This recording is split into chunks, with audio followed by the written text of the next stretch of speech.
He's a big time player.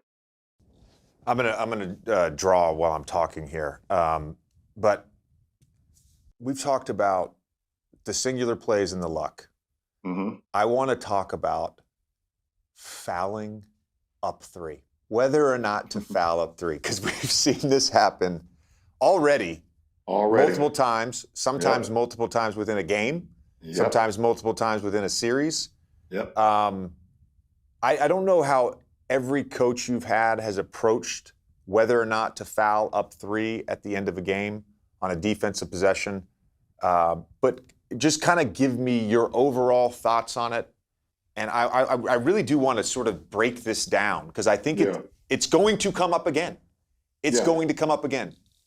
Yeah, and what are all the circumstances that's going on at this point? Okay, so you're up three. Is it under 24 seconds left in the game? Do we have a timeout? What are some of the cases? I was watching the game last night. Obviously, New York up three. Tyrese had just hit a 4-point play. They come back down. Josh Hart goes 1 for 2 from the free throw line, put him up three. Philly's coming down, and I would have fouled. I would have. I would have fouled before Tyrese even crossed half court. Okay. I just do it, and it has to be, on the downward dribble. If you're going to foul, you have to foul on the downward dribble. And it's hard. Sometimes a lot of guys are afraid to do it too. A lot of coaches are afraid to tell their team to foul when up three because either one, they haven't worked on it, or two, it is, with our rules and things, it gets tricky sometimes, and you send a guy to the free throw line, because you tried to foul him in a case. But I am fouling. I am fouling. I am fouling. I am fouling. It's just guys are too great, man. Guys are too great. I'm in agreement with you. I'm fouling up three every single time. Every single time. Every single time.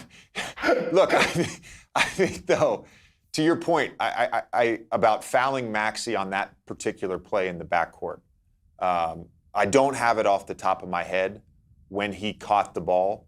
Right. But let's say when he's in the backcourt, he's somewhere between 10 and 12 seconds on the clock. Mm-hmm. A lot of coaches that I had that taught us to foul up three, it was always, you don't consider doing it until it's 6 to 8 seconds. Like 6 to 8 seconds, exactly. Right, which I don't really know why we did that cutoff. Maybe we can get into that. So the foul on the Maxey play would have been early.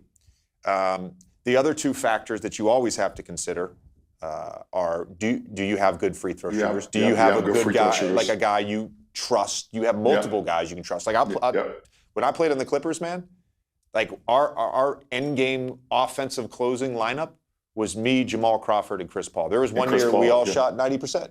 Yeah, exactly. Right? Exactly. So we should foul up three. You talked about the downward dribble. This is what I wanted to draw up because this relates directly to the play that happened, the first Middleton three in Game 3 of Indy and Milwaukee. So Middleton had it out of bounds, right? Brook had it posting up Miles Turner right here, right? So Brook's trying to get open, and he kind of shoves Miles Turner, and he steps out. Now, this was a lob pass. So this is an important thing that I think was taught well to me, and I think is important in all of this. Half court, full court and half court are two different things. As that ball's in the air, so Brooks right there, like I was taught to run through the ball. Run through the ball. Meaning just foul before the guy gets it. The ball's been released. The ball's been released, The ball's been released. So in that particular play, and they obviously were not fouling up three. He then gets the dribble handoff up here. Miles Turner hedges and forces like a dribble around, right, away from the basket. So he had like 2 or 3 opportunities to foul. Clearly, Rick Carlisle's telling him not to foul, right? And Middleton makes a crazy shot. All of this is to say, and you said it already, these guys are too fucking good. Middleton's shot was ridiculous. Maxey pulled up from 37 feet or 38, whatever it was, 38 feet, inside the logo. Like, you can't afford to allow guys to get a clean shot anymore. If you go back to game 2 as well, I think it was game 2, the Dante DiVincenzo, Maxey getting fouled and losing the ball and all that stuff. DiVincenzo hits a 3. They end up getting it back. They were up 3 again, and they elected not to foul. I think there were 6 seconds on the clock when they took it out. So clearly Tibbs, whether he made the adjustment or not, like, certain coaches still believe you don't foul, and I think there's the camp that you foul every time. Yeah, and you have to live with it. It's almost like if you're a blackjack player, if you're going to hit every time on a versus 2 on 12, then do it every time. If it's a 2 showing and you got 12, if you hit all the time, just hit all the time. Don't be sitting at the table with me and you say, well, sometimes I hit it, sometimes I don't. Well, no, I can't sit at this table with you. So I agree. We have coaches out there that say, we're going to guard. I trust my defense. We're going to guard. We're going to guard. We're going to guard. I'm just not on that side. I'm on the side of, if we up 3, let's foul. Let's foul up 3. You got to trust it. Hopefully, got to, obviously, like you said, personnel is key. You got to have a trusted guy that you trust to inbound the ball after they make free throws. If you have a timeout, you should be good. Try to get the ball into your best free throw shooter. If not, call a timeout, advance it. If you don't have a timeout, get it to your best free throw shooter. But these are things you work on in practice. Hey, if we up 3, no timeouts, we're going to foul. If they make 2, you take the ball out. Expect a trap on the first one. Expect a trap, because they're going to try to trap you and get the ball, boom, boom, boom. You do all that stuff. So, it's all about preparation, man. It's about preparation. And like I said, I'm with you, JJ, when it comes to being up 3. I want to foul. I don't like seeing that ball up in the air while we watching the ball like, oh, shit, this is going in. This shit is going in. The feeling of victory was so fucking close. Now we got to go to overtime. So close. The timeout thing is also important, I think, in all of this, where if a team's out of timeouts, number one, if it's under 10 seconds, it should be automatic. But they're out of timeouts, let's say with 20 seconds, I think there's more wiggle room to fouling earlier. In this case, the Maxey play. Singular plays, fouling up 3, brings up a memory, LeBron, brings up a memory. 2009, we're down 2-1. We're up 12 at halftime against the Lakers in Game 4.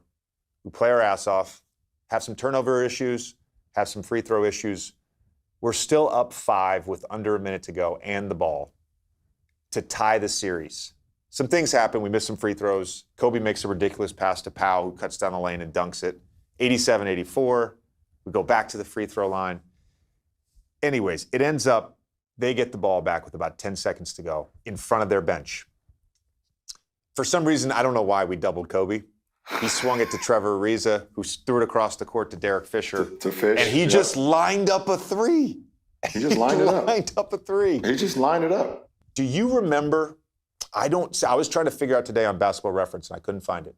Do you remember what year it was? We were playing, I think it was in Cleveland, and Stan had just sort of implemented, we're going to foul up 3. And I think it was that year. It might have been the year before. And we're playing against you guys. And you catch the ball right near half court, like not shooting range. And there's still time on the clock. And you read it right. And we fouled and you went in your shooting motion. You got the 3 free throws. No, I don't remember that. I'm trying to figure out, like, did that have something?